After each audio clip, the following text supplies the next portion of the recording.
Welcome to P Passionate W World, R Radio N Network, LLC, a multimedia company.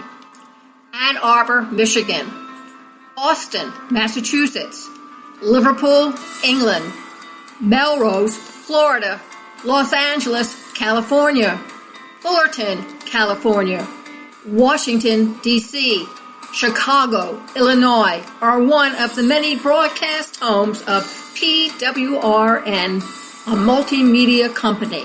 The world in your hands. And now, without further ado, let me present to you one of our many hosts and their programs.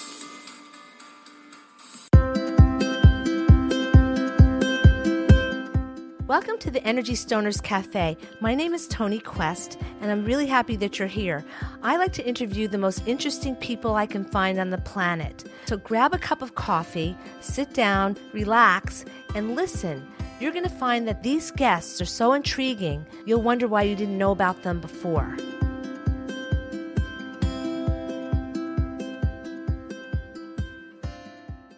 Hi, everybody. Thanks for coming back to the Energy Stoners Cafe.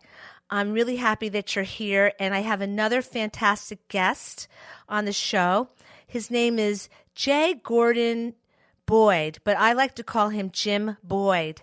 And he's actually from Toronto, Canada. And he's CEO and president of a company or an organization called the Frontline Task Force on Public Safety. But it goes a little deeper than that with him. And he's going to talk to us a little bit about his endeavors and some of the things that he does, which I consider philanthropic activity for the sake of other at-risk and underserved populations. So welcome to the show, Jim. Thanks for being on. Thanks very much for having me, Toni. This is wonderful. Yeah, it's an honor for me to have you on as well. And we've talked a little bit about some of the things that you do, and we've discussed possible collaboration on some things. But what I found interesting, which is most interesting, is that I discovered you from our mutual associate, our mutual connection on LinkedIn. His name is Joseph Lento, who's an educator here in the New York metropolitan area. And tell the audience a little bit first about how you were connected to someone from Yonkers, New York, when you're in Toronto, Canada. That is pretty interesting, isn't it? It is. I've often wondered the same thing. You know, I'm going to start with the fact that this is a faith-driven organization. Okay. Many of the people involved are Christian or Muslim, and I recall telling people that I was praying and asking for the Lord's assistance on sending us some good musicians.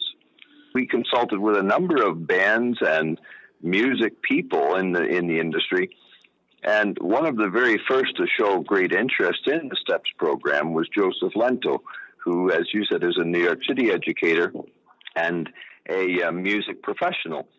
When we explained the program to Joseph, he jumped at the chance, and what we have decided to do is to test Joseph Lento's music education programs in the correctional centers in New York City area and in Toronto, Canada area for those young offenders who may be suffering from depressive disorders or even dual diagnosis, correlating illnesses like drug addictions. And this is a program that would be offered in the prisons on approval from the ministry and the Department of Corrections. So we're anxious to determine what their level of interest is, and that will encompass Joseph and others live streaming their instruction skills directly into the correctional facilities for the young offenders. Those kids would need to obviously complete the STEPS program prior to accepting or being enrolled into the program. So I'll go over the STEPS program with you. Yeah, so my next question, what is the STEPS program? STEPS was born in a Mississauga high school, really, with a lot of Peel cops, the Peel Region Police, who had asked me to help them to set up crime prevention programs in high schools. As you know, kids don't really want to hang around the police at school, so the numbers in attendance were pretty low. So I suggested that we give the kids their community volunteer hour credits to participate in some crime prevention and accident prevention training. And where we started with 19 students, it swelled to over 1,000 within 2 weeks. Wow, that's very fast. Yeah, and we taught crime, fire, and accident prevention. What we found was that the kids had never had any training in crime, fire, or accident prevention, and so they readily accepted it. And as a result of that, another organization has decided to teach crime, fire, accident prevention, emergency preparedness, mental health, addictions, cybersecurity, and some other necessary courses online, because that's where we find the kids is online. Those kids, no matter where they come from in the North American hemisphere, can ask their schools if they can use this training as part of their community volunteer hours that a lot of schools require.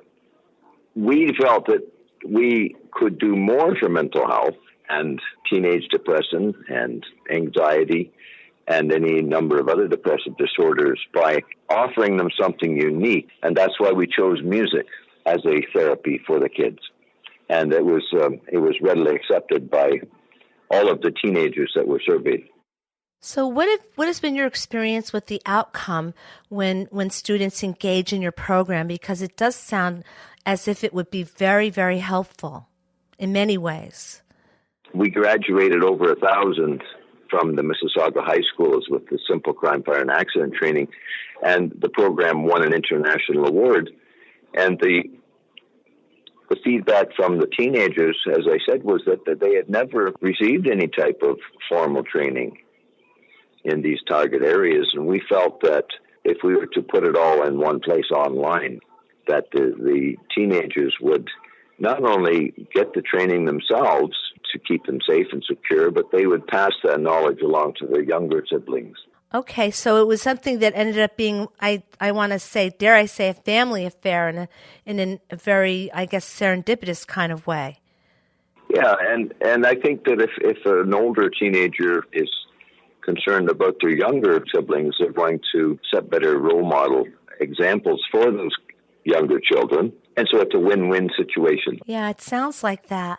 Now, I understand, I've heard through the grapevine that I guess it's sort of, in a way, associated with the programs that you're engaged in, that there's a program called let me get it right, the Brass Comets. The Brass Comets, where children be learning how to play the trumpet. Well, that's Joseph Lento's flagship program. Yes. And he has taught that to all types of groups and communities, children and adolescents. Mm-hmm. And he's even taught autistic children. So we feel that there's just a lot of value to be gained or received in using music as an alternative form of therapy for those suffering from depressive disorders or post-traumatic stress. And you and I have discussed how alternative treatments or alternative programs can help teenagers, especially who are developing and who are having problems with their mental health. Yeah, there's something about the art that heals. And speaking of mental health, yeah, I can appreciate the fact that you're looking at what you do in terms of public safety and, other things, and you acknowledge the fact that very often crimes are committed by children or people in general that could suffer from some sort of mental health issues. And I'm sort of, I want to ask you about depression, because you did mention depression twice. I can imagine anxiety.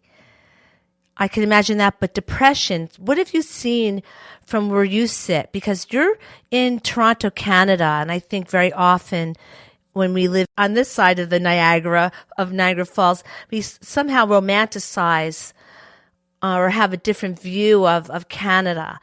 Tell me how it compares to dealing with mental health under other circumstances. And I appreciate that you acknowledge the mental health factor when it comes to crime. I don't think there's a huge difference between the frequency of crimes and the severity of crimes that are committed in the United States or Canada.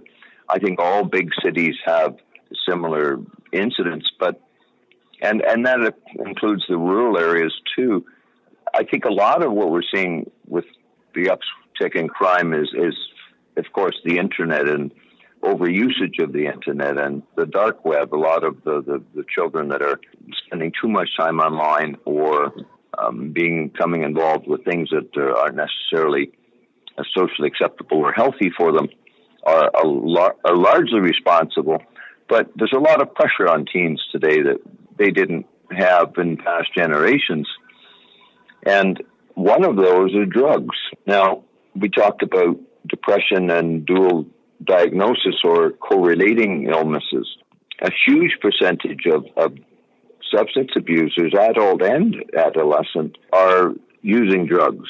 And we feel that if we can provide children or teenagers with an alternative pathway, and again, that's the music and arts, that in fact can rewire their brains and give them some focus and some direction that they maybe have never had before.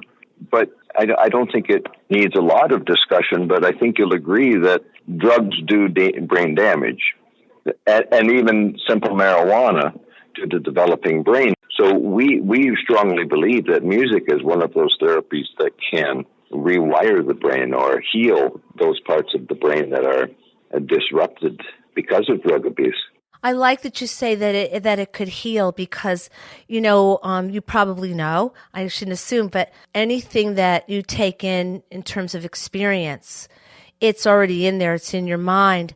I think I can imagine that dealing with something artistic, especially music. I don't know. I'm a visual art teacher as well, but I imagine that this positive aspects of dealing with the creative arts with regard to mental illness, I can imagine that like the proper engagement in the creative arts could dilute a lot of negativity that children are experiencing because of the kind of messages that are being put out there.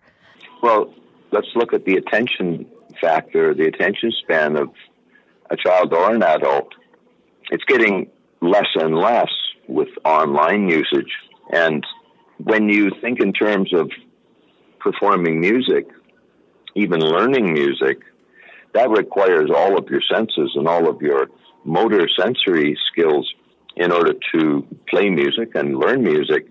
So it holds your attention. And the same can be said about any hobby or any craft. I mean, if your attention is kept on something, that's a difference between flipping back and forth between the internet and I think all of us are guilty of going online and having several screens open and forgetting what we were there for in the first place.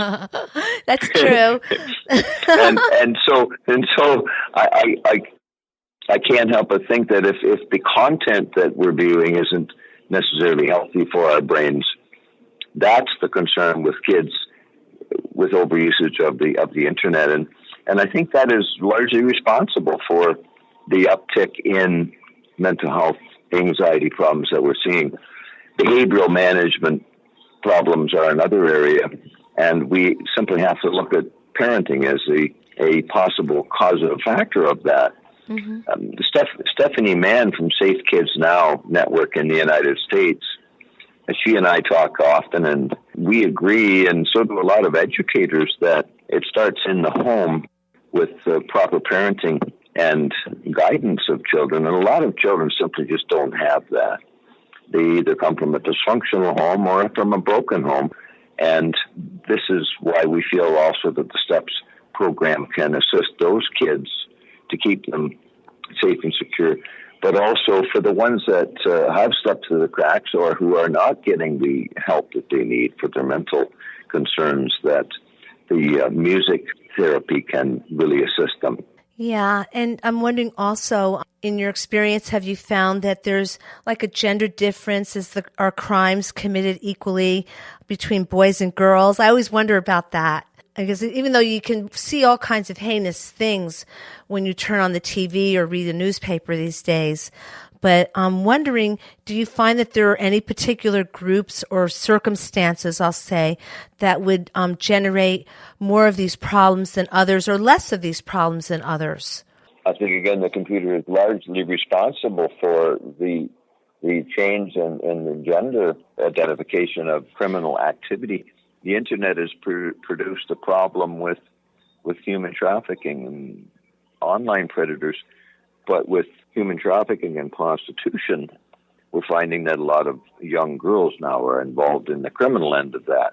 And we see the same problems because of online usage with criminal harassment and bullying in the teenage female circles. I think that behavioral problems and depression, anxiety, and low self-esteem and behavioral management problems all have an equal playing field with girls or boys. I don't think that we're living in the same generations as our parents. Right. There's just so much more pressure on teenagers. We hope to make it a bit easier with this type of training for them, to make them aware. So what's the training? Tell me what the training is like.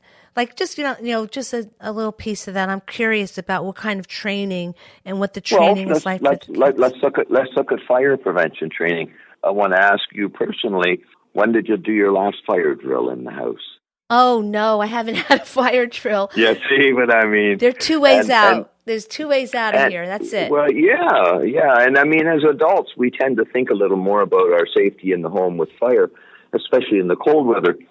But does a teenager?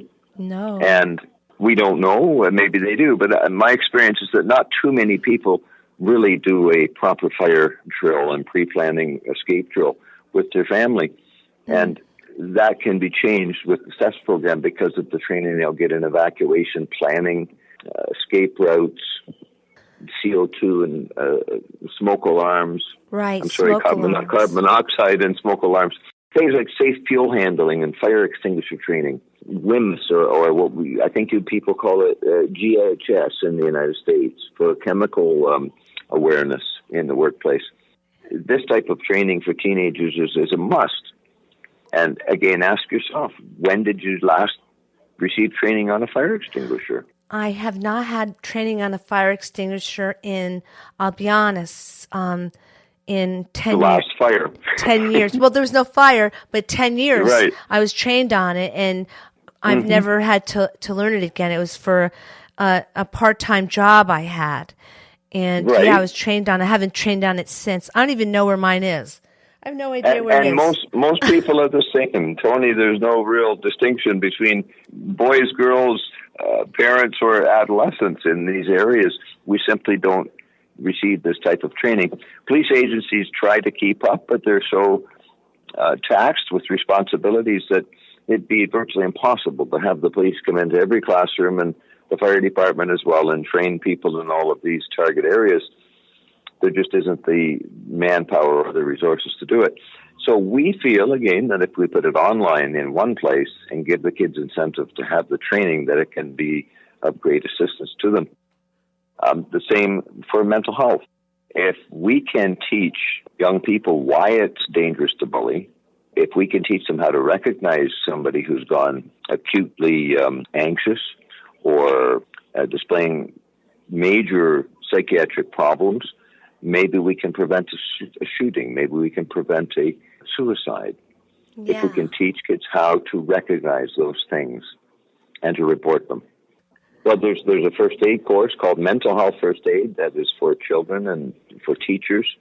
When I say children, I mean adolescents. Mm-hmm. And we feel that if we can introduce these programs to all teenagers, that we'll begin to see a change in the subculture of teenagers that think it's okay to bully or to think it's okay to disrupt the classroom or become violent in the classroom. And these types of things are getting worse as well.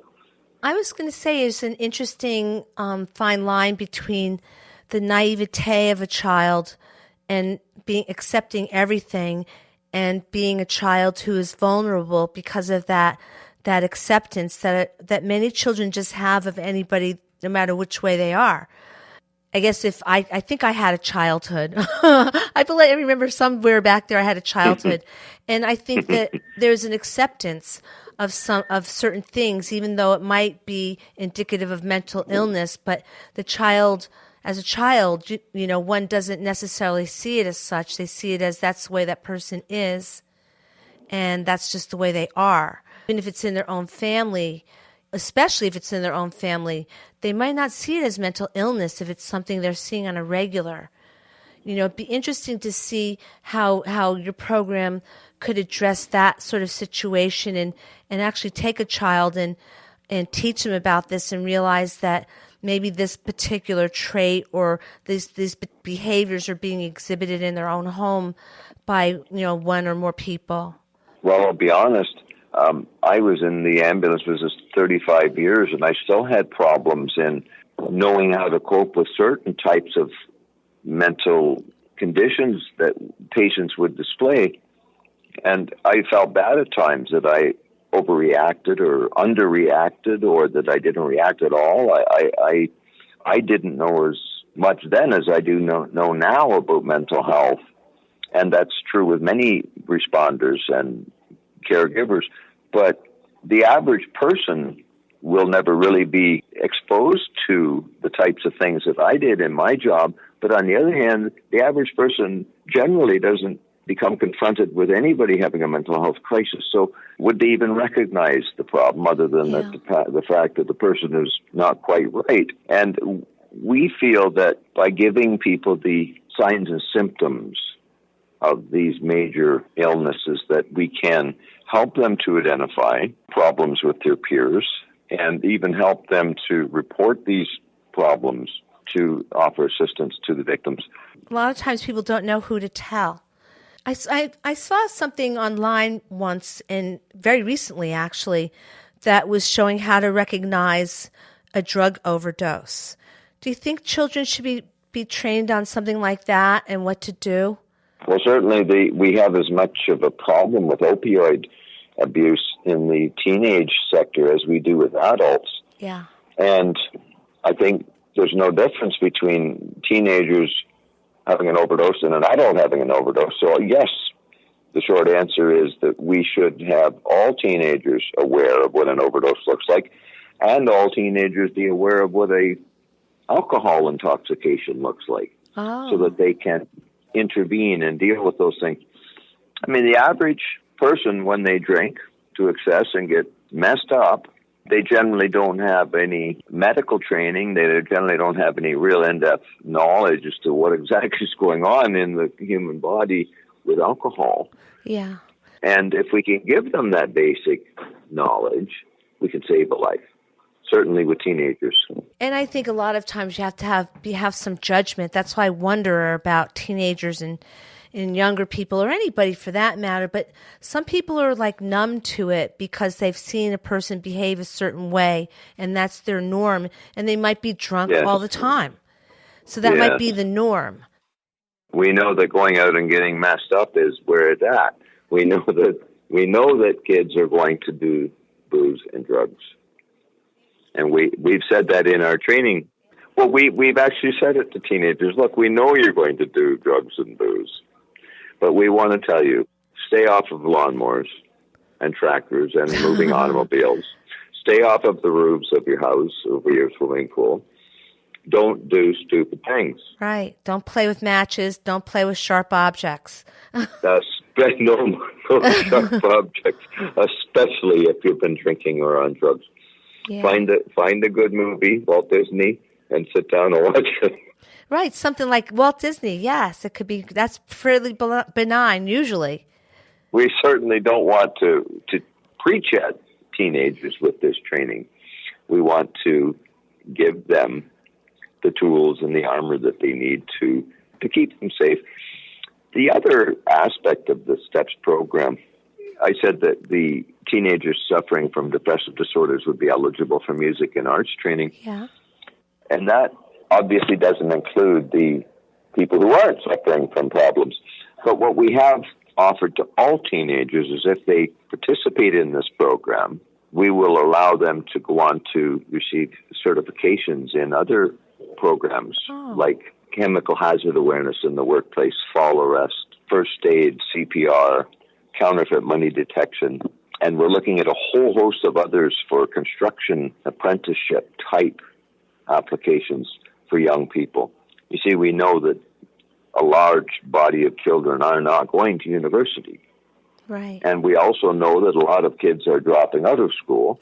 And so we feel that we can give them a fighting chance by helping them to build a resume to find a job or find some kind of a vocational interest, whether it's in food service or construction. Right. And we have a lot of assistance, a lot of attention coming from school boards and other entities to prepare for that, to set up a certification system online where the kids can take a quiz, pass the test. The same as you and I, for work purposes, we need safety and health training. And we feel that young people should have the same opportunities in order to keep them in school and making some money to pay for advanced education. And it also steers them away from criminal pathways because they have a job and they have a goal. And this is another part of the STEPS program that we're going to be putting out in the 2020 school year. That sounds so excellent. And I feel that the arts also enables any individual to have an outlet for expression. Because often, in my experience of working with different learning populations, there are those individuals that just don't want to talk about it, but they might draw a picture about it. And I think your program is probably one of the more unique ones that I've heard of. And just tell the audience, we have about like a minute left.